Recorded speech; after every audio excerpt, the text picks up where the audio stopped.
Welcome to another live edition of Saturday's Warrior, where we talk all things BYU, the Big 12.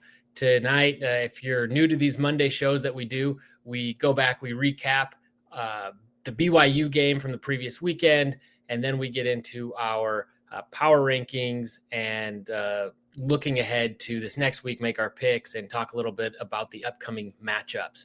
And so if you're not interested in BYU, but you want the Big 12, go ahead and skip forward a little bit if you're watching the replay. And but before you do, please be sure to like this video and subscribe to the channel. If you like the Big 12, if you're a big BYU fan, we appreciate the support. It really helps us a lot as we continue to try to reach more and more Big 12 fans, keep the conversation going.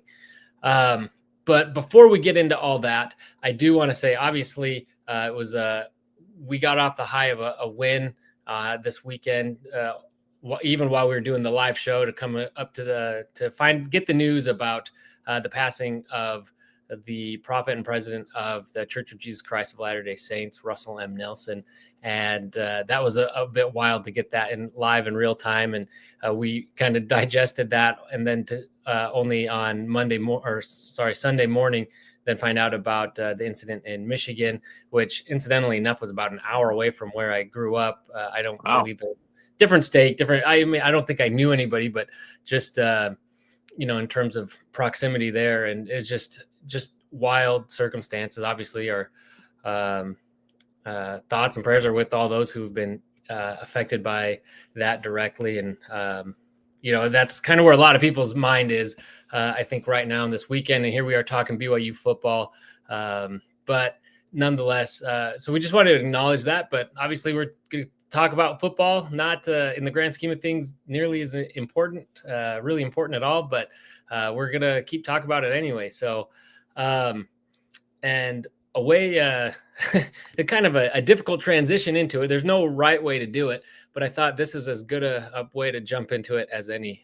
Looking at this with passing of President Nelson, obviously that means there will be a new prophet called, and that'll be Elder Oak or President Oaks as he's the most senior apostle at this time. And so I just thought this call back to him. And I'm not completely sure what the circumstances are behind this. I heard about this. He had finished a couple of years of being president of BYU, and there was a reputation that he was a very stern and serious president, as he comes across that way when he speaks publicly. And so he wanted to show off his more fun side. And so he was the mascot for an assembly, and they didn't know it was him.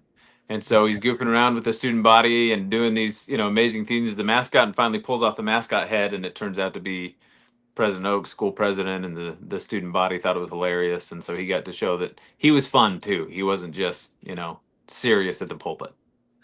It's funny you said that, because I wasn't sure, because there's some guys that come home from their missions, and they're already bald. And I was like, maybe he's just one of those guys. I was trying to tell, in the black and white. But when you talk about his serious nature, now this has nothing to do with football, but this was right next to, or right, I guess, on BYU campus there at the MTC when I was there. He came and spoke, and it was kind of impromptu. And he showed up, and as he was giving a talk, he said a joke to himself, and it got kind of mild chuckles. I can't remember what the joke was or whatever, but for whatever reason, our reaction and his joke, the combination, it just made him bust up laughing. His head was back. He was just roaring. And we're all looking at each other, and we're laughing because he's laughing so hard. And it was I hear he's pretty funny when he's not behind the pulpit. He's got some funny times there too, but I hear he's got quite the sense of humor. Anyway, so I love this picture. I mean, this I'm definitely. I think I need to print and add that up here somewhere, because that's pretty boss. So anyway, speaking of which, so Cosmo, and I know that's a faux pas to take the head off. No one's ever supposed to see, but I think in that case it was all right.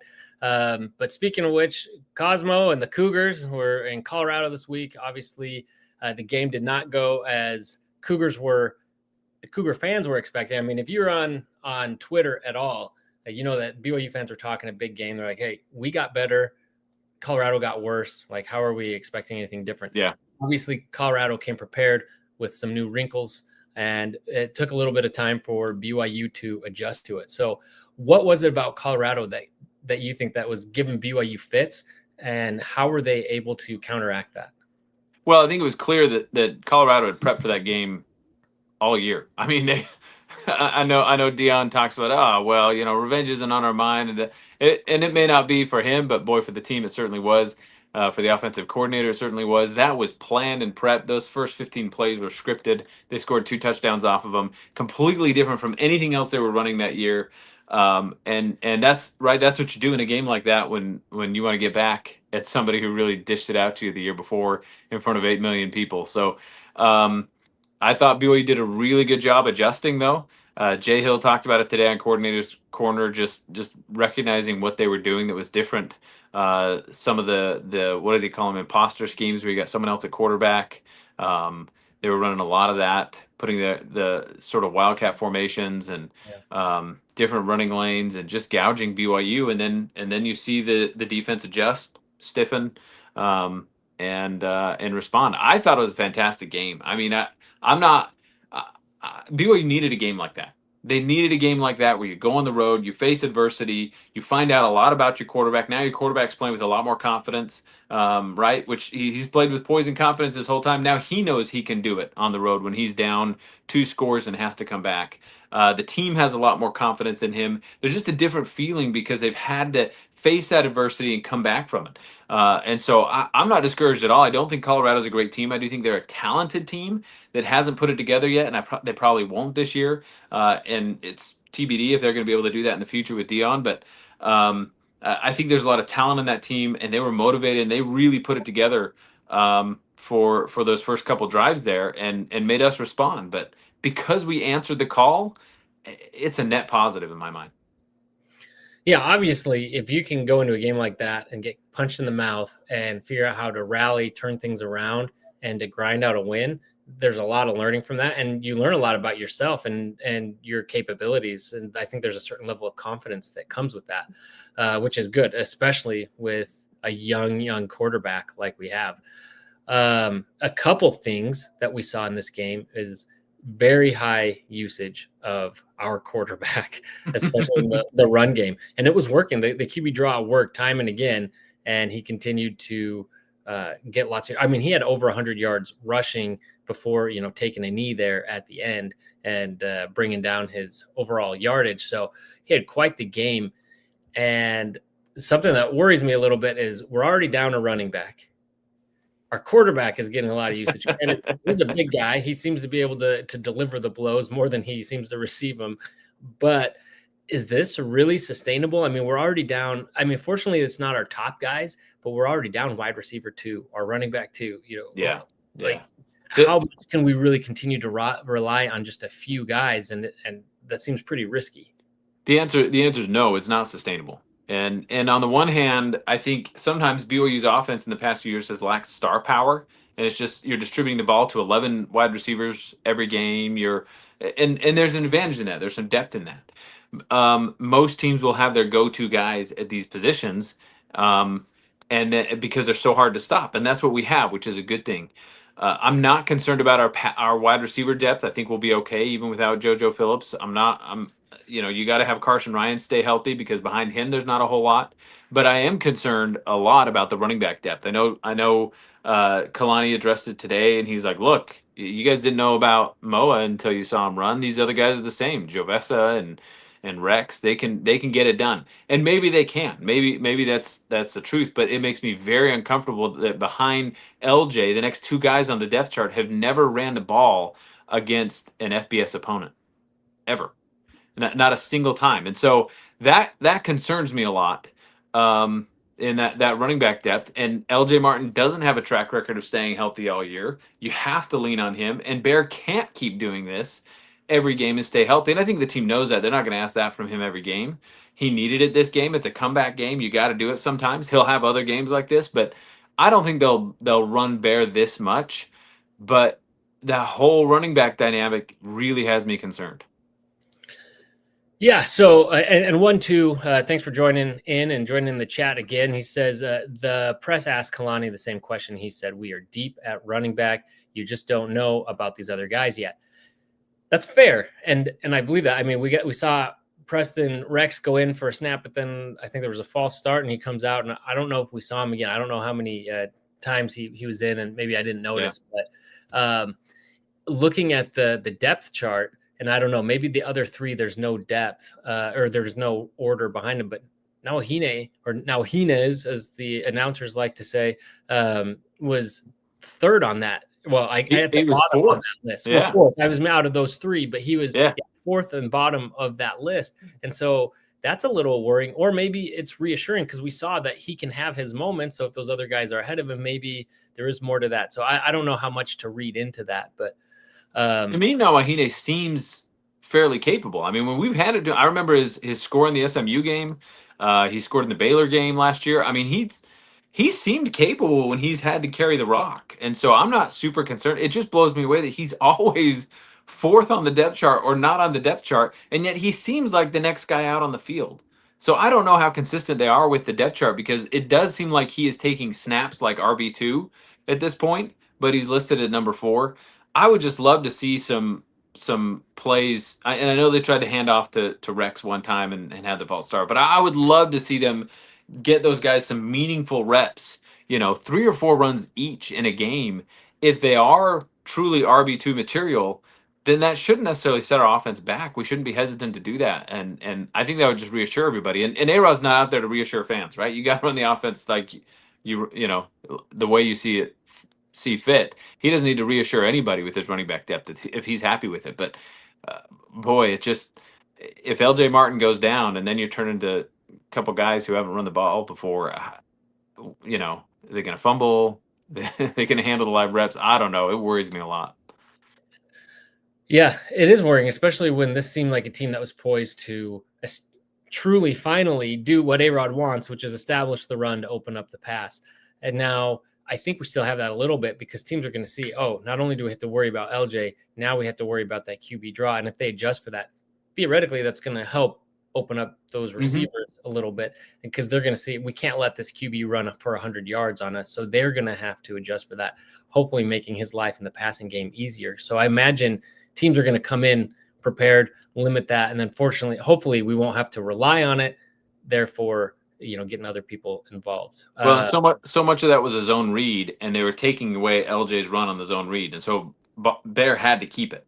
Right, that's the read. Is they Colorado just said LJ's not beating us, period, and they were going to make Bear do it, and Bear did it. He beat him, and so to your point, now that they've seen that, hopefully teams will now key on Bear. That zone read is a little bit more effective, and LJ can get some of those carries. Yeah, that would be good. Let LJ get the rock, carry it. So anyway, we haven't done this yet this season, but I kind of want to see who was the player of the game. It's hard because there were a few guys here that I think stand out. But in your mind, who would you name? I'm gonna have to go with Jack Kelly because he essentially morphed into the spy. I know Glasgow did it a little bit. You had some safety help on there too, but it was more Jack Kelly than anything else. Where you would watch him, he'd stick in that middle linebacker spot and he would mirror Salter wherever he went, and I think that's the reason we stumped their offense. I think that was really. There were a lot of adjustments we made, but that was really the nail in the coffin there.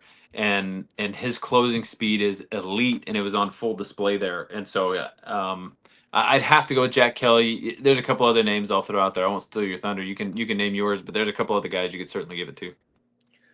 Well,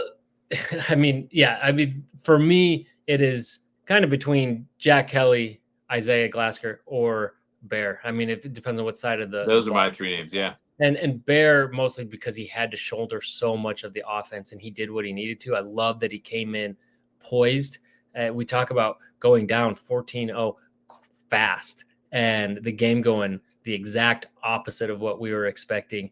And then for him to just settle in and let's do this a bit at a time. And I'm just really impressed with this team and how he's been able to keep doing it.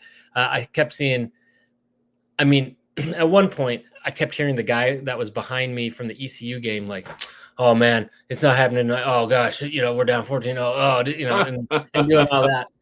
I could just hear him and I could hear Cougar fans across the nation at their TV or whatever kind of bailing, but I wasn't there yet.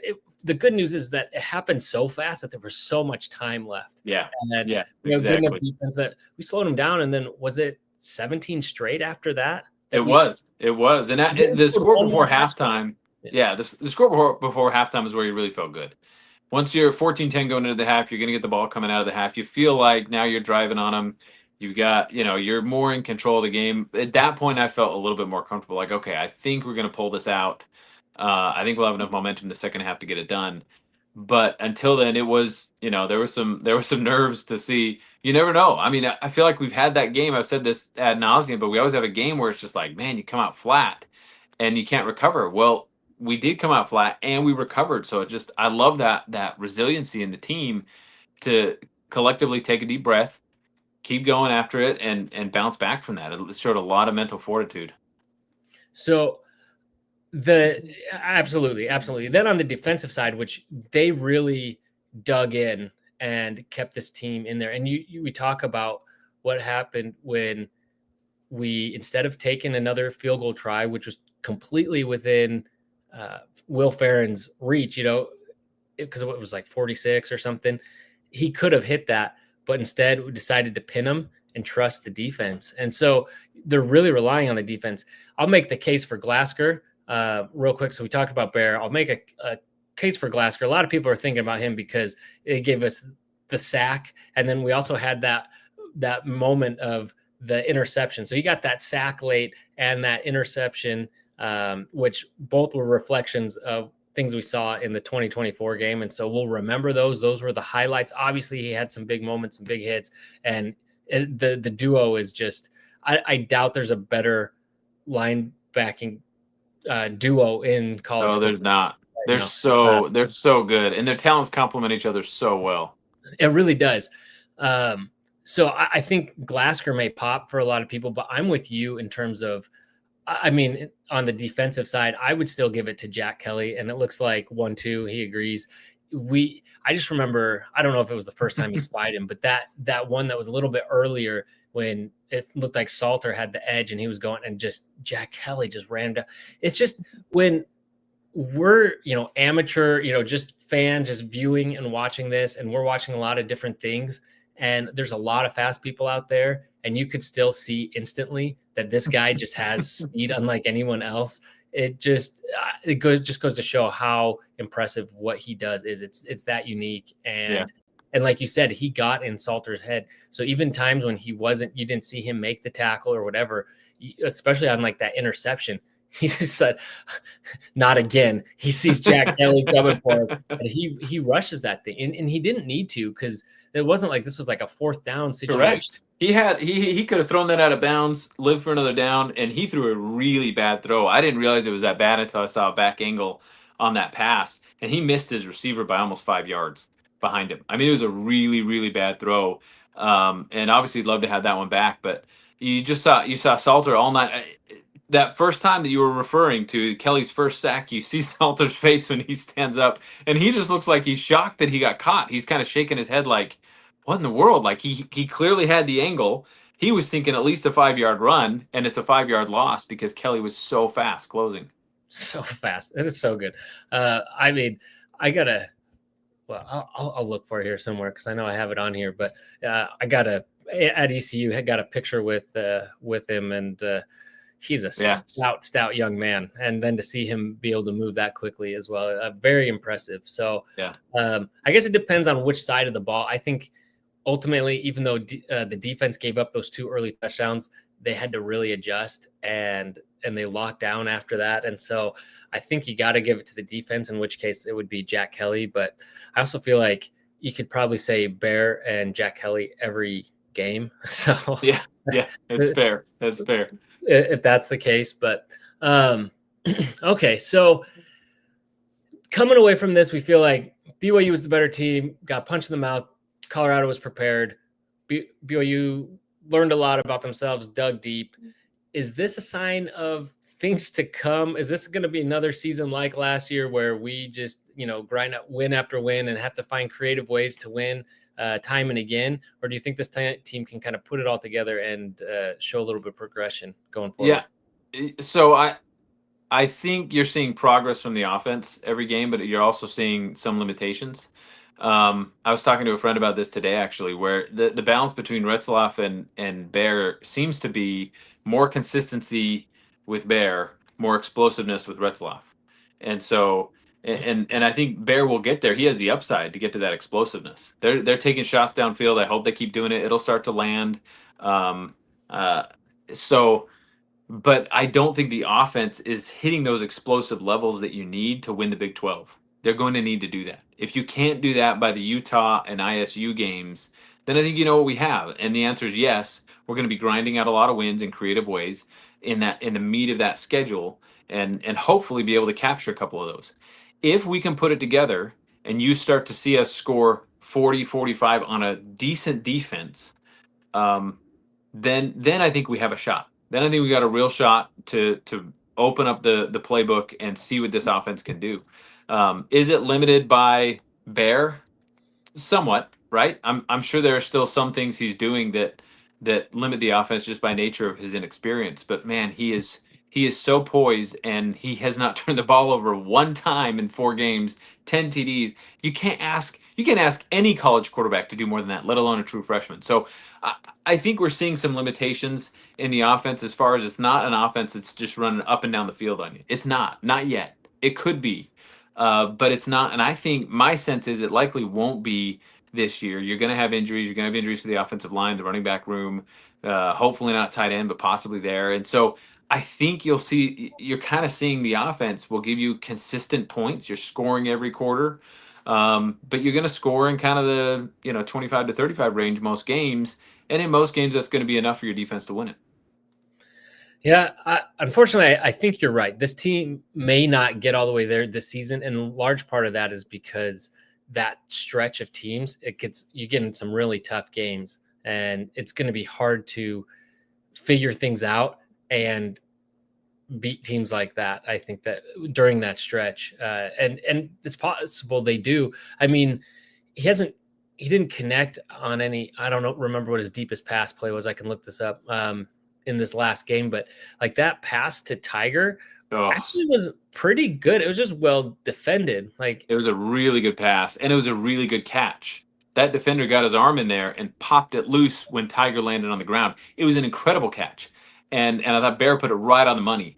And I hope we see more of that. I like those shots downfield. The Kingston pass to start off the ECU game that didn't connect. Those kinds of things. I like that we're still taking those shots downfield. We need to develop that. And I'm assuming in practice it's happening. It's happening successfully because they keep going to it in games and it's not hitting yet for whatever reason, right? The receiver needs to run a better route. Bear needs to put it in a better spot. I don't know. But those are the types of passes that you need to see connect on a semi-regular basis to have an explosive offense. And we haven't really done it yet, but it feels like it's close. Yeah, it really does, because like you said, the upside's there, the talent is there. They're close to getting that. And Parker Kingston, I want to give a shout out to. As frustrating as he can be sometimes, he's been really solid as a receiver and really filling in that kind of number 2 role. And so got to give him props there. And speaking of which, the number 1-1-2 reminds us Chase Roberts was impressive. He dropped one important catchable ball, but also, sorry, my mouse was in the way, caught 2 touchdowns and several circus amazing catches. Nobody could. And it's true. And even the one touchdown that's down by his feet, that he pulled in and he's looking more and more like Chase Roberts. And I was like, okay, if we can keep getting these 2 connecting like this is going to make me feel a lot better, because he went back to the old Retzloff passing it to Roberts safety blanket move. And he did. I love that. And I think we have to give props to the offense for the red zone efficiency. We were a lot better. It wasn't perfect, right? Still took a field goal, but did way better in the red zone. And I love the play calls. The double move that Chase pulled on that first touchdown was a thing of beauty. And a double move in the red zone is my favorite thing in the world. It's so simple. It's so effective because you just get enough separation to get the pass in there. I just thought that was such a great call. They said in coordinator's corner, Roderick said it was the same play they ran against Utah when Nakua caught a TD back in 2021. He's like, it's one of his favorite plays. That's the first time they've run it since then. They've had it in their playbook, haven't been able to run it for 2 years because you got to do a certain look by the defense to be able to run it. And just plays like that in the red zone are beautiful. And I know Roderick gets a lot of heat, appropriately so, for being too cute in the red zone. That was just simply a great move to your best wide receiver.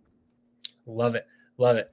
And then 1-2 also to your previous comment says, I like to trade off somewhat less explosive plays for 0 turnovers. It's true. I think BYU fans are feeling pretty comfortable with Bear right now. Yeah, I feel like we haven't taken a step back offensively. I do think we're less explosive, and we don't turn the ball over. And not turning the ball over is such a potent tool for the offense. It will always put you in a position to win. You may not always win, but you're in a position to win. Especially when we have a punter like we have, Vanderhaar, because he has shown that he can consistently get that thing within the 5.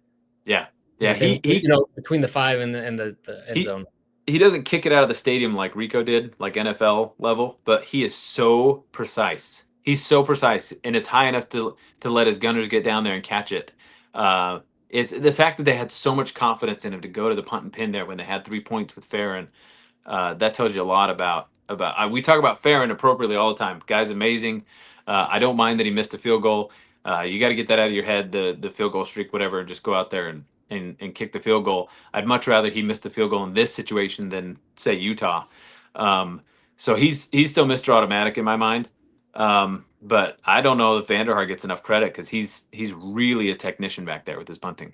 Oh, I've loved it. I feel really. I even thought so last year. You know, obviously he's not Rico, and we miss him, but no, he's been exactly what we needed, and it's been quite a tool. And like you said, I mean, because if that goes into the end zone and they end up on the 20, that almost negates what we could have done with getting 3 points and then kicking off and putting them ultimately back onto the 20. And so, except you would have most likely 3 points there unless, you weren't super confident in hitting that field goal. But anyway, I thought it was a great play, great decision. It seemed a little conservative at the time, but ultimately paid off. And what a win. So really glad we won. There were obviously some derogatory terms at this game. I'm sure people have heard about by now. It's not the first time that it's happened with Pac-12 schools. And, won't be the last time. No, or around the nation. It won't be the last time. I also heard that or saw somebody comment something about, everybody there, I think, not keeping the word of wisdom just by being in the stadium through the secondhand smoke there from the fans. But nonetheless, beautiful venue, fun Big 12 game, and really glad that the Cougs came away with the win. So, real quick, I just want to hop over because there have been some basketball news and everything with football coming up. We haven't really had a chance to talk about it, and I'm actually worried if BYU goes through the most difficult part of the football schedule right around when basketball's gearing up, that do people check out and just switch over to basketball? I don't think so, but I think it'll depend on how we perform in those games. If you go 0-4 through that part of the schedule, people are going to be stoked about basketball. Yeah. I mean, I'll be watching both, okay. So Kevin Young had an interview this week. Good one. Go check it out. But in it, he was asked about, looking at other job opportunities. This is something we talked about when it first happened. I'm not concerned. He kind of said, yeah. I talked to people. Of course he talked to people. And of course he's straddling a fine line between, he doesn't want to sound like he's going elsewhere. He wants to keep the team engaged, but then he also has to let the administration know, hey, I could go elsewhere and I will hear other offers to make sure that they continue to pony up and take care of him and the program. And I don't think he was going to go anywhere after 1 year. And why would he have made that move when he had a job offer on the table to just 1 year later leave, especially when you've got someone like AJ DeBonsa coming in, you got Richie Saunders coming back. It just didn't make sense to me. But I'm not worried about that. Are you at least not this year? If they go win a national championship this year, I might be a little bit worried, but it would also be well, we have a national championship. So I don't know. Where are you at on the worry meter? Zero worry right now. For a couple reasons. One, it was the reason he came to Provo was not because BYU was the biggest paycheck. It's not because BYU could attract the most talent. He went there for a family decision. Yeah, he was very upfront about that. He went there because he and his wife wanted to be there for a few years where he could be at home more because the college circuit is not as demanding as the pro circuit. And they could raise their kids in Provo for a bit. That's the draw. And so he does always have to talk about this in this fashion for the reasons you cited. And one day I think he wants to get back to the NBA, and I think he will. I'm not worried that he's a 2-year stop at BYU. I'm not. Is he a 7-year guy at BYU? Maybe not. I don't. I'd be surprised, to be honest. And so, for me, Kevin Young is a head coach unlike anything we've ever seen in Provo in any sport. And as long as we've got him, that's awesome. And when he leaves, it's going to be, man, I'm so glad we had him there for as long. I don't know what the program looks like when he's not there, and we don't have a guy who can call up Chris Paul in the recruiting pitch. But we'll jump that bridge when we come to it. We'll cross that bridge when we come to it, and until then, it's awesome to have him. But it's not something that worries me at all because he came for family reasons, and he'll probably leave taking into consideration what's best for his family. It was really impressive that he made that decision to begin with, and arguably more impressive what he's done with the team since then. So, it's really not something that concerns me in year two. When we get to years 4 and 5, it's more of a concern. I'd be shocked if he left after 2 years. But on the other hand, we were shocked that he came and shocked that he's had this much success. So he's always full of surprises. All right. So another piece of news came out, the Big 12 schedule. We already knew who was going to be playing whom and where, but we got the dates come out. And was there anything that really stood out to you with this? I mean, again, I think the big travesty of this is that BYU and Kansas don't play a home and away. But in terms of everything else, they've got that other road trip in West Virginia and Cincy. It looks like, I mean, is that the third year in a row that they've done? I think so. This? I think so. I think it's a good schedule overall. I'm surprised that both the Utah games are in January. Yeah. I think that's a bit of a miss. I don't like how they're treating the premier rivalry in the Big 12. I don't. The Holy War is the premier rivalry in the Big 12, and I think both from a football and a basketball standpoint, they're two biggest sports in football and men's basketball, and they're not highlighting it in the right way and at the right time. So that's a frustrating part of the schedule. But besides that, I think it's fine. I think it's actually favorable. I like that we get Houston at home. That's huge. So we'll see. We'll see how it shakes out. But as far as schedules go, like you say, Kansas is an oversight. But outside of that, it's really good. What day of the week is February 28th? That's the question, because that's when they go to West Virginia. So there you go.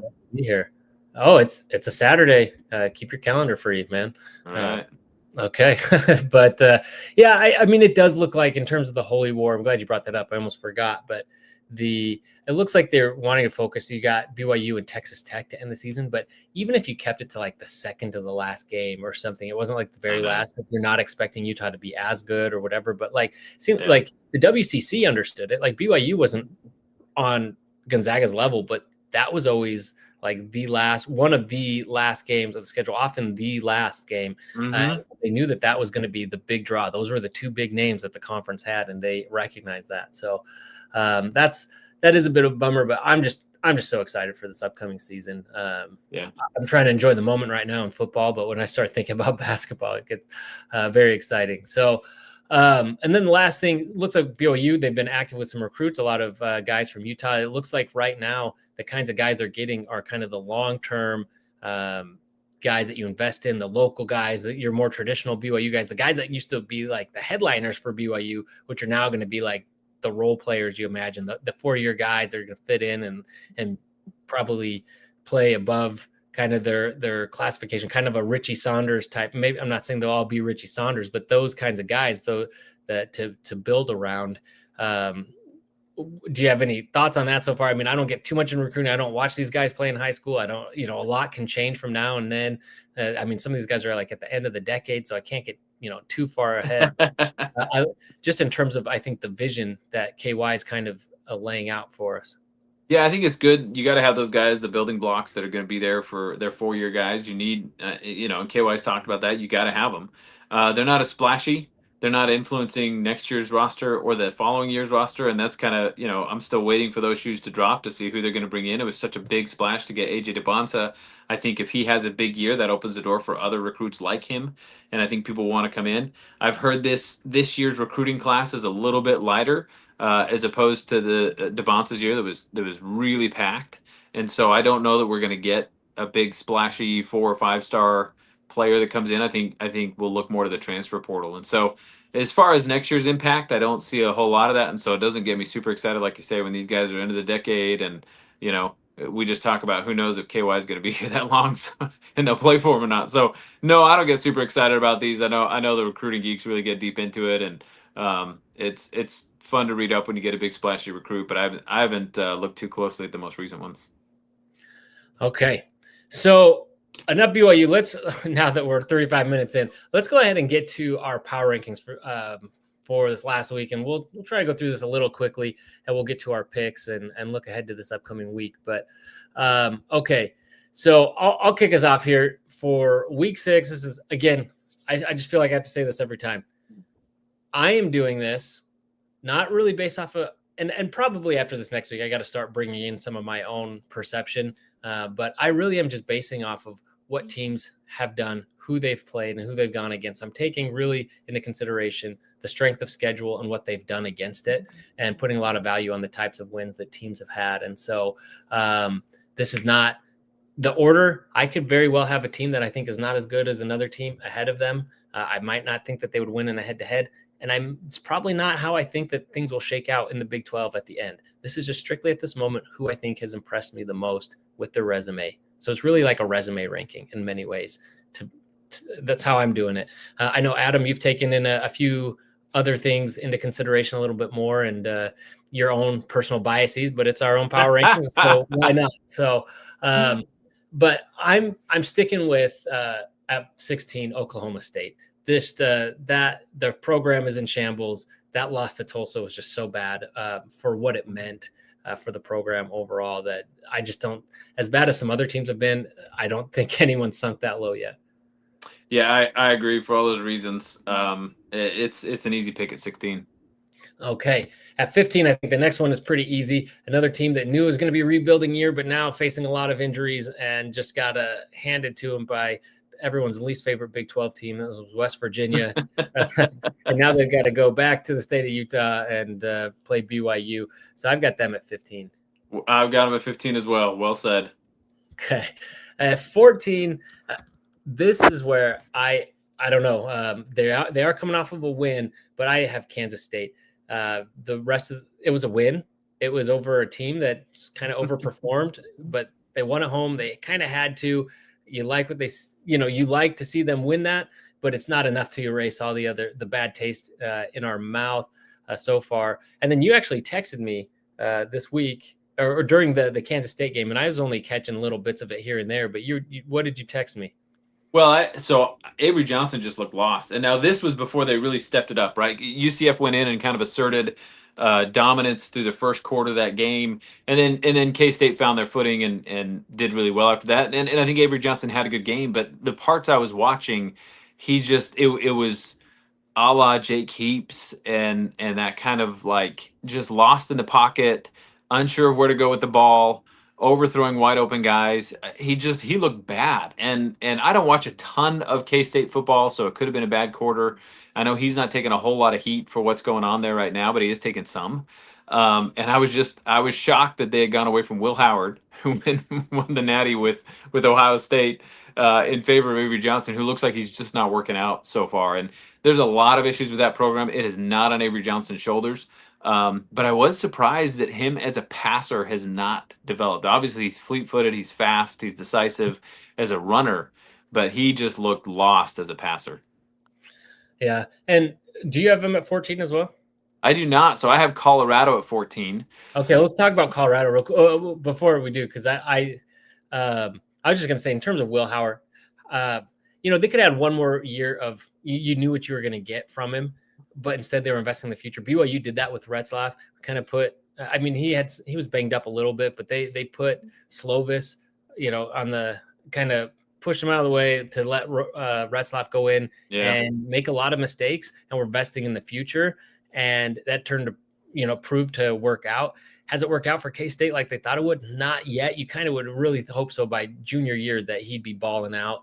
And so it is frustrating, but still look at it and think it was probably the right decision. It just didn't, So I don't know. So I would have made the same decision. I thought K-State was smart to do it. I can't criticize that part of it. I do think with perfect hindsight, I think it was the wrong decision. I think you would have done much better with Will Howard last year, had a shot at the Big 12 title, and the playoff, at least more so than what Avery Johnson gave you. That's where I disagree. In hindsight, it was the right decision because we had that game against Kansas State, and that was one of my favorite BYU games of all time. Why would you take that away from me?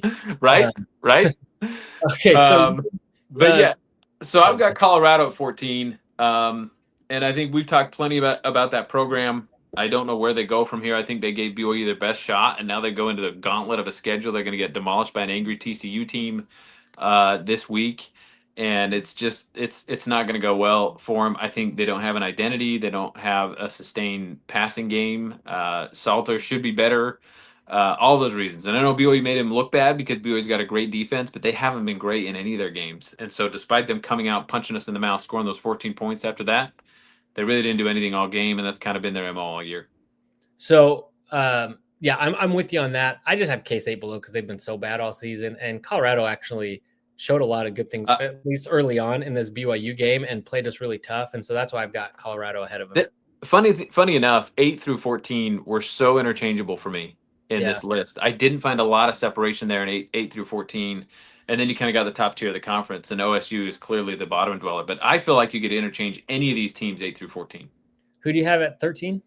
KSU. Yeah, Kansas State. Oh, okay. So we just swapped those two. Yeah, so we're right there. Okay. And then at 12, who do you have? I got Kansas. Really surprised they lost that Cincinnati game. I really was.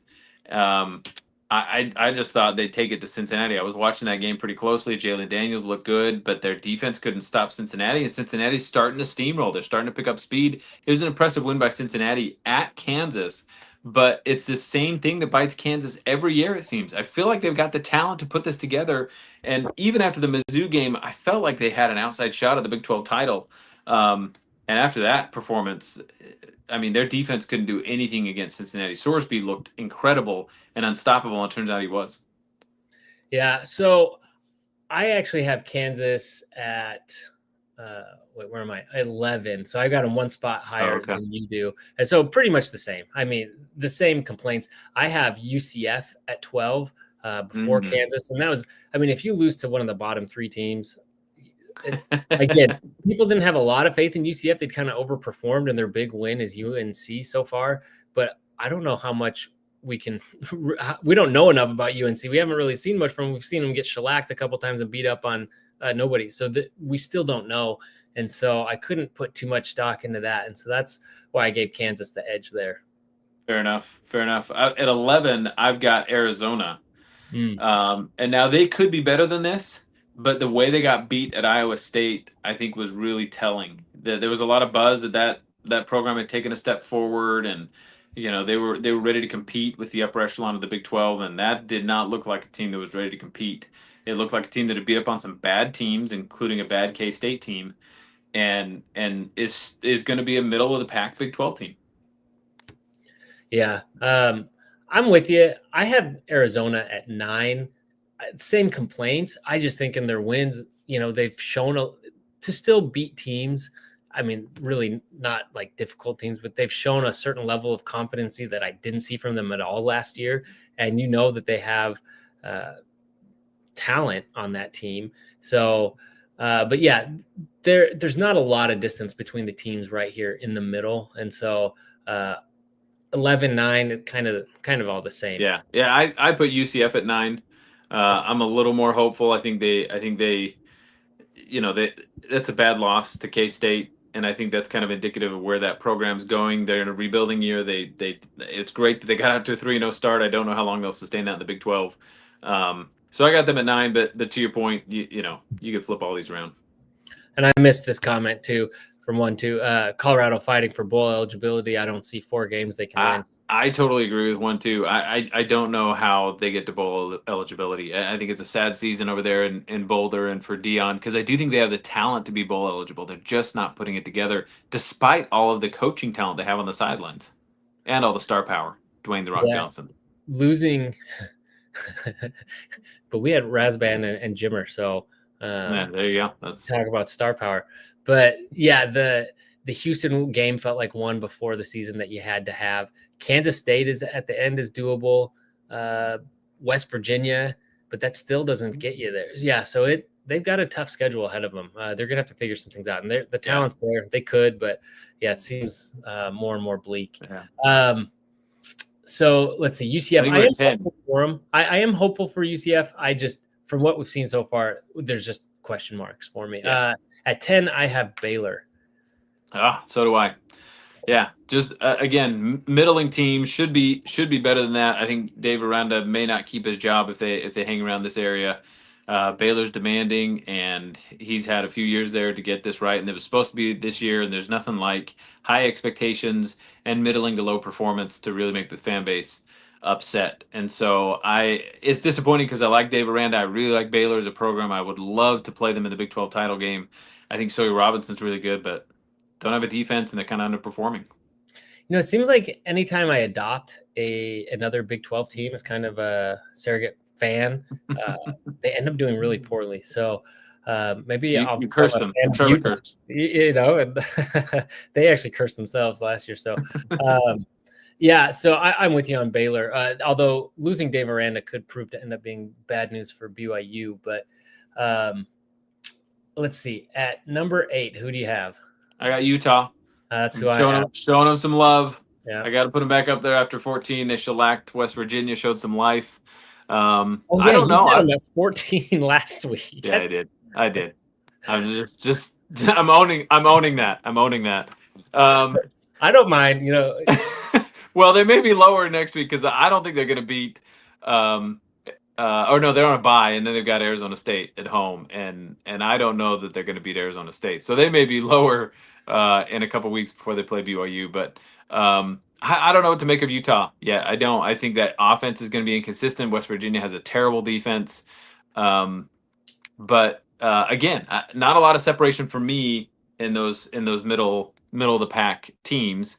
And maybe Utah puts it together, right? Maybe they find some life in there and get an upset with Arizona State and really get some fire in them. But I just don't see it yet. Yeah. I do think they're a good team.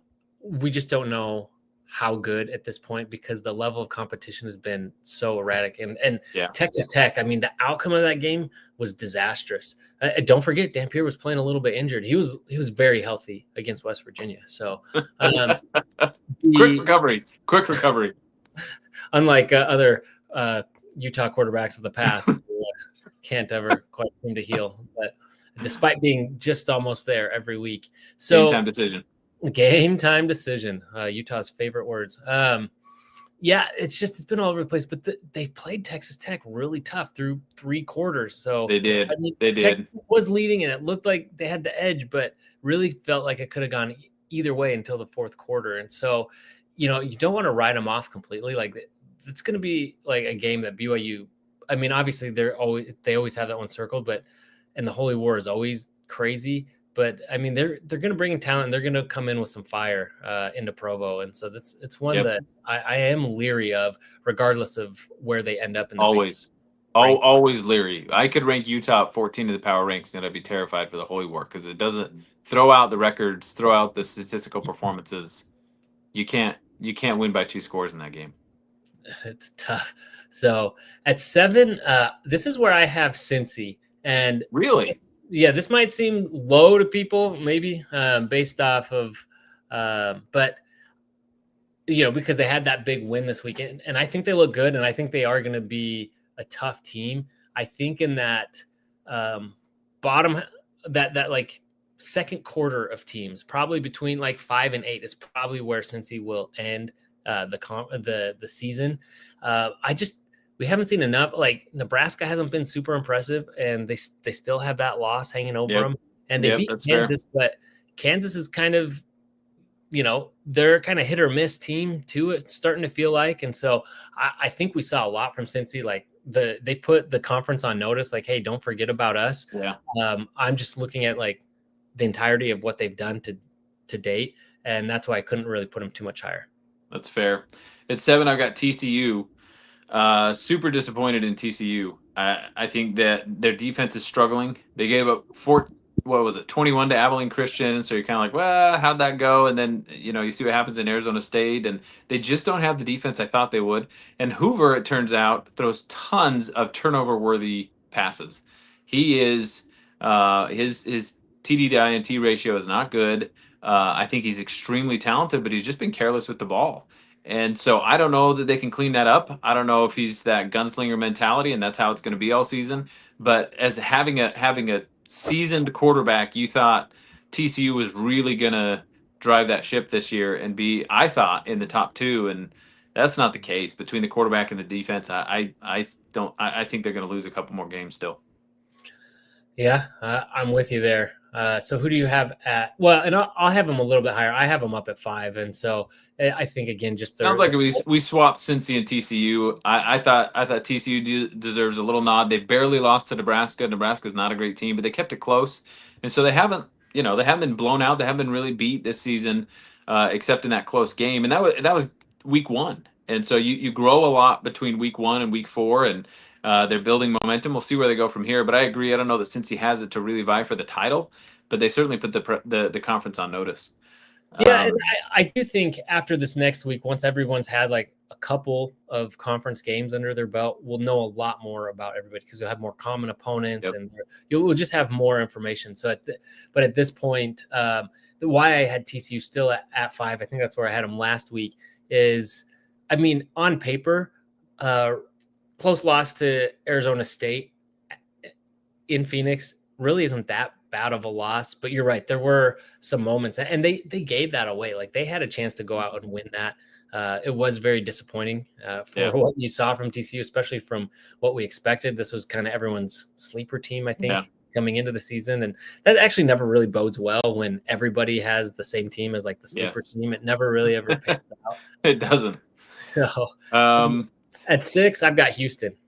Yeah, I've got the same, and I wanted to put them lower because on the one hand they're undefeated, and that deserves a ton of credit. But overtime at Oregon State is a bad team, and it took overtime to beat them.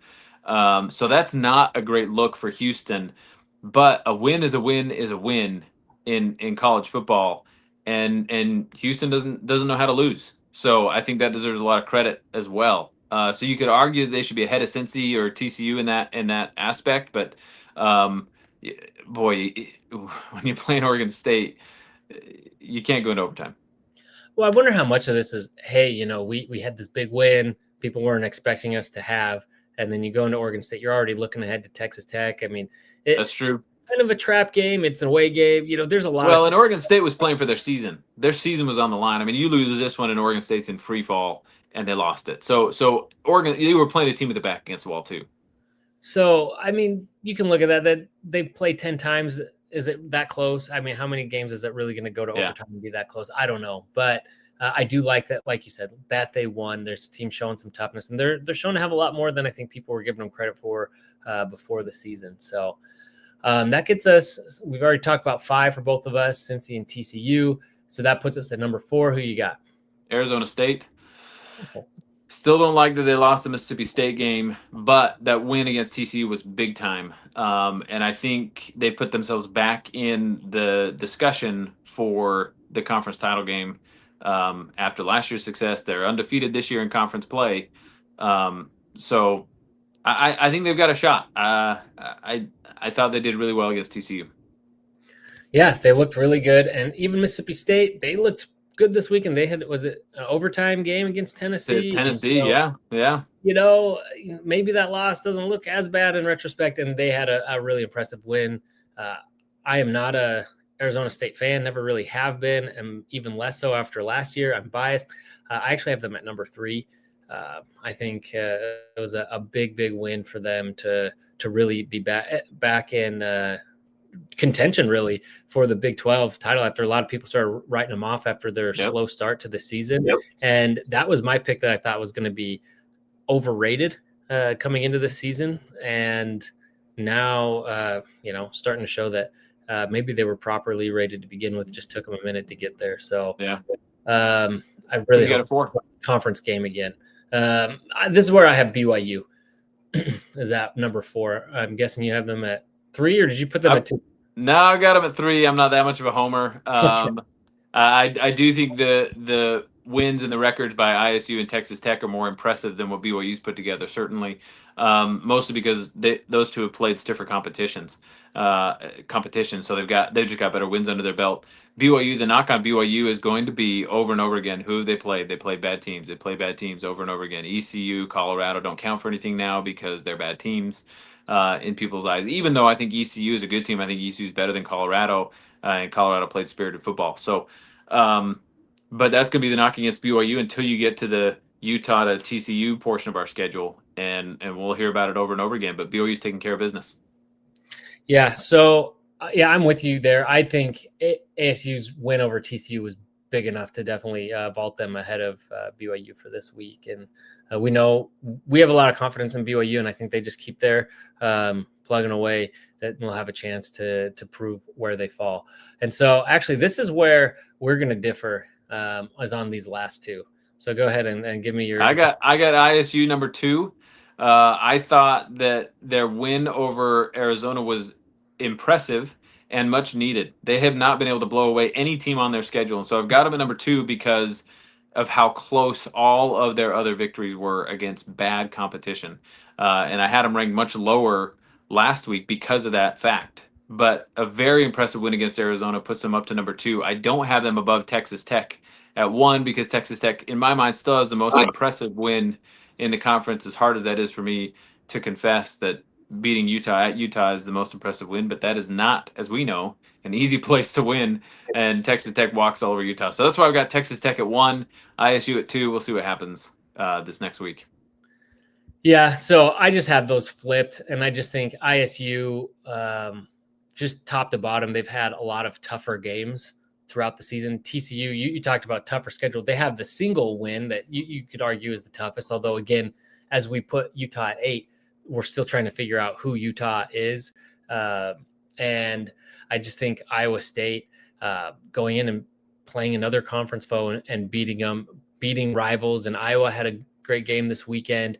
So that game's looking better and better. And so I just think from top to bottom, what they've had in front of them week in and week out has been tougher than Texas Tech. This does not mean I think that they'll end up being a better team. In fact, on neutral territory, if we were playing them in a bowl game or something like that, I'd rather play ISU than Texas Tech this season. But I think as of right now, for now, I've got Iowa State there. I don't know how long it'll hold. I think Texas Tech has a chance to definitely make a statement this weekend against Houston. But because I suspect Texas Tech will kind of be at the top for most of the season, unless, until, any team is able to knock them off. Let's see. 1-2 real quick comment, and then we'll get to our picks here quickly. And it says, have you guys checked out the ESPN All-State Playoff Predictor? They updated it yesterday. Texas Tech and BYU both at 36% to make CFP, each favored in every remaining game except each other about 50-50.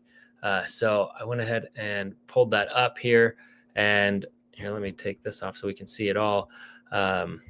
But yeah, I think I saw this graphic somewhere, but no, I hadn't been on here specifically to look at this. But so this is who they think has the best chances of making it, which is crazy. I don't know how.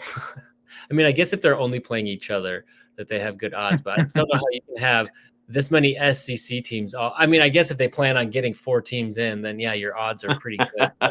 It's just bizarre to me because at some point you have to go through each other, which is why I hate this structure. Can I just say real quick, this is taking us off on another tangent. We could do a whole episode on this, but and I probably will at some point. The playoff, they came out and they were proposing, again, this was the Big Ten, but now it looks like it was something that was discussed. I think it was this last week at some meeting looking at playoff structure, where they're looking at like as many as like 24 or larger playoff format, like team format. That's just crazy, especially in football. Well, now it's a meaningless regular season. Right. You can't even play enough games to establish who is the top 24 teams in that structure, because you can't give college students a 20-game season, and so you can't even play enough games to really establish who are the conference champions, who are the best teams that deserve to make the playoff. And so what are you left with? The logos on the helmet, and that's who makes the playoff. It's so dumb. I'm going to say this over and over again, and I have other videos and I'll do more, but you need to go back to smaller, more regional rivalries. You take the best of all of these smaller conferences, conferences where you have those rivalries, but of those conferences, then you're allowed to take the best. Then the SEC doesn't have to complain. Well, we can't get our guys in because we all play each other. It's a tough schedule. Well, yeah, you chose to do that. The same as the Big Ten complaining about Oregon or USC complaining about having to play a game at Rutgers. like 9 a.m. Yeah, whatever local time. It's like, well, yeah, you chose, like, USC went and sought this out to be in the Big Ten. Did you not understand that New Jersey was on the East Coast? Like, I just yeah. They create the problems and then they complain about them and then ask for special favors to continue to accommodate these, when really, like, if Texas really wanted, like, I mean, they were in a 10-team conference, they weren't able to get to the championship, but in theory, if you're the big dog, then you should have a clear path every year going to the playoff. Instead, you're in another conference with a lot of other big dogs, and and then they complain about that. So it's just wild to me. It's like, no, you chose this. Let's continue. Anyway, that's a big tangent, but this is great to see BYU there. Yeah, nice to see the love there. It's good. Again, a lot of this is based off of FPI, which I've criticized in the past, so I can't start falling in love with it now that it's saying some good news to me. But it is good to see. That is a tough one. So let's move on to picks now. What I like is we're in conference play, so we just have fewer picks now, fewer games. Just a handful. So, all right. So let's start with Iowa State and Cincy. And this is one I'm like still on the fence with. I'm going Iowa State. Would not surprise me. I believe this is at Cincy. It wouldn't surprise me if Cincy wins, but I got Iowa State. Okay. Just for kicks, I'm going with Cincy then, because it's really a toss-up for me. So, all right. KSU at Baylor. Baylor, no question. K-State has not done enough for me to think that they've turned anything in their season around. I agree. I agree with that completely. And then Oklahoma State at Arizona. Do we need to say? Do we need to say Arizona? I mean, can't we just say whoever's playing OSU the rest of the season? I feel like they will get another win. Do K-State and OSU play? I mean, is that... Well, that's a good question. I feel like they will get another win. It's just who's going to be that. Who's going to be that team that suffers? And it could, honestly, it could be Arizona, but I think Arizona will win this. Okay, Texas Tech at Houston. I love this game. I'm going to keep an eye on it. I got Texas Tech because I'm a believer that Texas Tech is a dominant team right now, and I'm not a believer that Houston is top echelon yet. But I'd love to see this upset. This would be a fun one. Okay. Yeah, I got Tech as well. And then Colorado at TCU. You've already alluded to this, but who you got? Yep, it's definitely TCU. I think TCU plays angry, and they just I feel for Colorado. I think this is the beginning of a downward spiral for that team. Yep. And then Kansas at UCF. Is this a bounce back? Oh, one of these teams is going to bounce back. Yeah, one of them's got to bounce back. I struggled with this one because right. I do think UCF has something in them. I don't think that this is just a rebuild year. I think they can go bowling, but I got Kansas in this one. Too much experience at quarterback, too much experience on that team. They're more likely to bounce back in my eyes, even on the road. Yeah, I also have Kansas, but that should be another fun game. Be very interesting. Okay, and then lastly, we got a Friday night game because it's general conference this weekend. So it's used to be the classic Utah State matchup, the old wagon wheel. Now we have got now we're playing, if I can even remember, West Virginia. Shoot, I actually recorded with Kuz. If anyone's seen Kuz's Corner, West Virginia guy, great show. He kind of got me started on mine a little bit, and for him did a preview for BYU, and that'll come out later this week. But neither one of us pretended that that we thought West Virginia was going to win. The question is, do you think BYU will cover? The line was is it 18.5 or 19.5? I think it was 19.5. So in my mind, that's a little too much. I was surprised that it's that much. I know West Virginia's given up a lot of points. BYU's offense is not built right now to do that with, just like we were talking about. It's not built on explosiveness, it's built on consistency. I don't see BYU winning by 17 plus points. I think they could win by 14 or 17. I think they should win this one comfortably.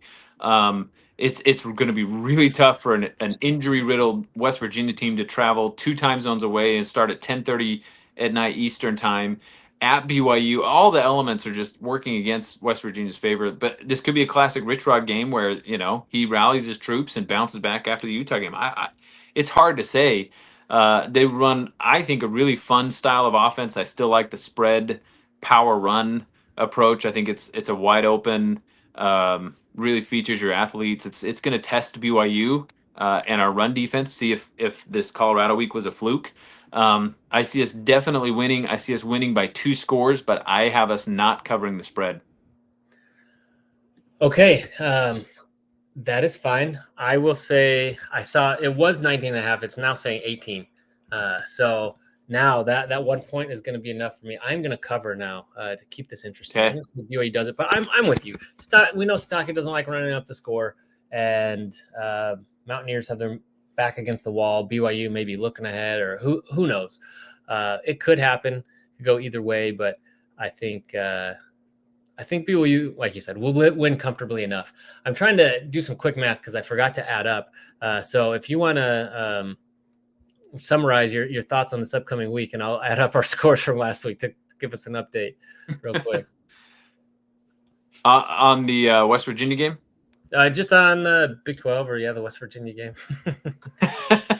Well, I think, as I said, it's gonna come down to our run defense. I don't think West Virginia has any defense at all. So I think this is a game where you really. I know we talked about quote unquote letting loose Bear Bachmeier, and we've done that in the run game.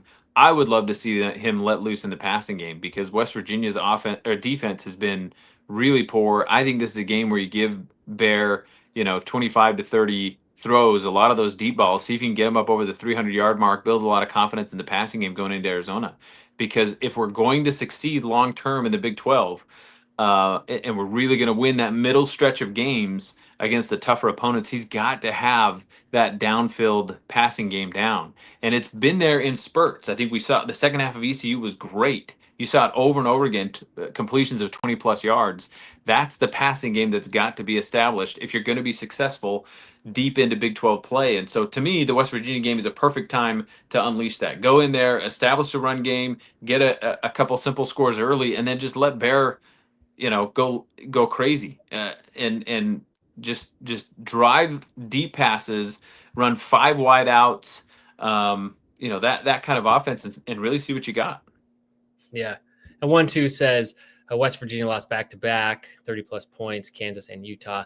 But those teams are a little bit more explosive offensively, although you saw what BYU did earlier in the season against lesser competition. They have the capability of doing it, but, yeah, I don't think it's super likely that they just go bonkers. Like, I think our margin will be less than what Utah did. But so here's our record so far. Both of us only went 4-4 this week. So I still, you're 39-18. I'm 45-12. So, wait, does that add up? Yeah. Got to do some quick math here. Oh yeah. Math in public. Okay. Yeah. Okay. Yeah.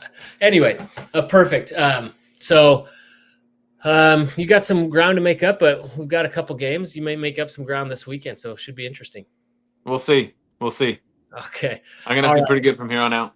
Yeah, I love Big 12 play. I'm glad we're in it. It makes so many fun, exciting games to watch. I love being in the conference. I've said it so many times. I love the Big 12. So awesome. Well, thanks so much for watching. Be sure to follow up or like the video, subscribe, and catch out our content. Plan on doing a preview video with the West Virginia podcast from the College Huddle, and we'll get a little bit of a deep dive into West Virginia and where they're at this week. And then obviously we'll have our live reactions after the game on Friday night. So I hope to see you there for those. And as always, go Cougs. Go Cougs.